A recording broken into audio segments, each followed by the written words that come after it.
All right, so in this bowl, I have 5 cups of cooked rice, and I added in about 3 tablespoons or so of sesame oil and 3 teaspoons of sesame seed, but if you don't like that crunch, you're more than welcome to keep that out, as well as salt and pepper to taste, and I just mix the whole thing together.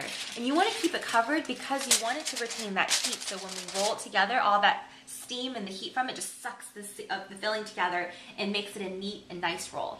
And also I have some pickled radish, and sometimes it's yellow, sometimes it's white, doesn't make a difference. You just want to get some pickled radish, and as well as carrots and some beef franks.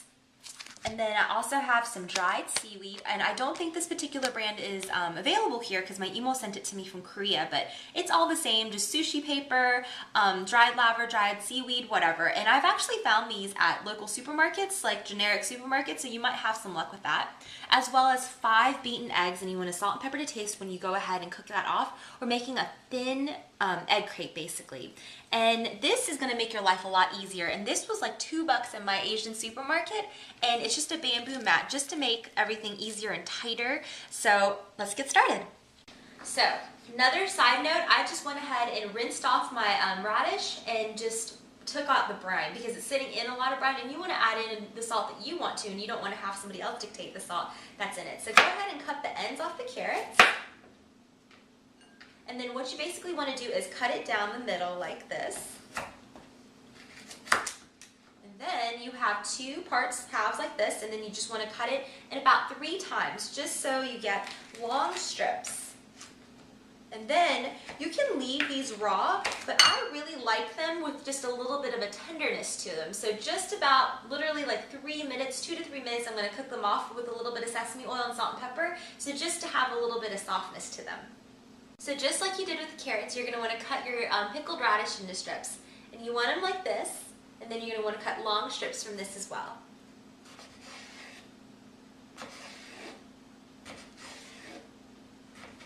Just like that. So I've got 2 pans going, and just like I did with the radish, you want to go ahead and rinse your franks off as well.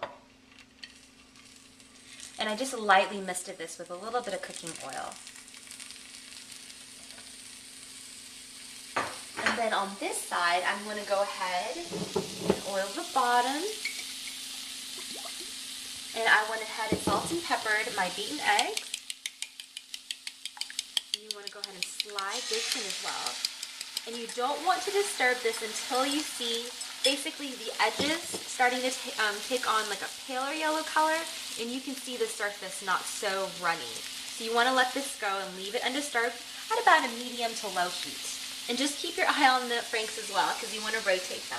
So this is my dried piece of seaweed, and you can see that this part is kind of more matte than this shiny part. So you want to put the shiny part down. I don't know if you guys can see, but this is the shiny part, and this is the more matte textured part. You want that textured part upside, and then the bottom to be the shiny part. So go ahead and lay that onto your bamboo mat, and go ahead and take your rice, and remember, it's best if it's hot.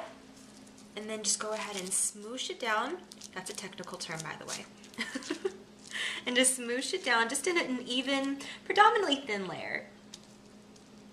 Just like that. And the heat from the rice and from all the filling will go ahead and suck it all together to make a nice, neat, and tight roll.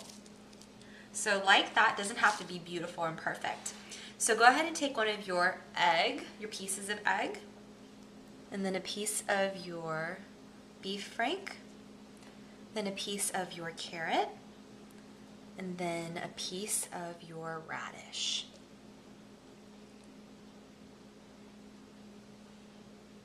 And basically what you want to do is just kind of freehand roll it at this point. Just go ahead and do that. Making sure all the edges are tucked in. And just take a little bit of rice just to go ahead and act as kind of like a glue of sorts. Okay, there we go.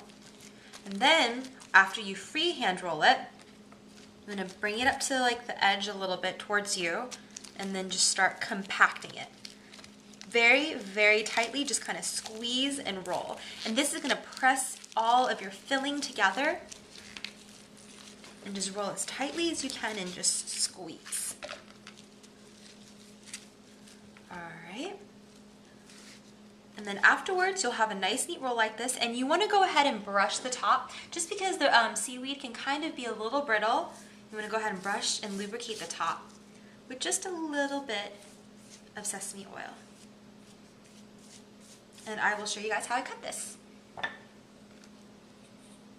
Take a sharp serrated knife and go ahead and cut about 1-inch pieces. You don't want them to be huge, you want them to be bite-sized. So there you go, and I'm going to continue cutting these.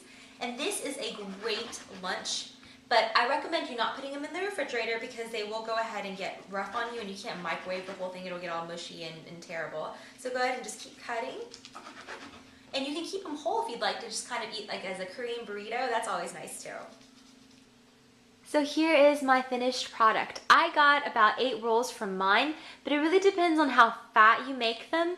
And I hope you guys have fun with this. Let me know. I will be really excited to hear about what you guys filled yours with. Go crazy and wild with it. Have fun with it. Fill them with avocado, crab, beef, hamburger meat, bulgogi, shrimp, scallops, crab, whatever. I hope you guys have fun with this and share this with your friends and family. Thanks so much again for spending time with me, you guys. This is the Squishy Monster, and I'll see you guys very, very soon. Bye!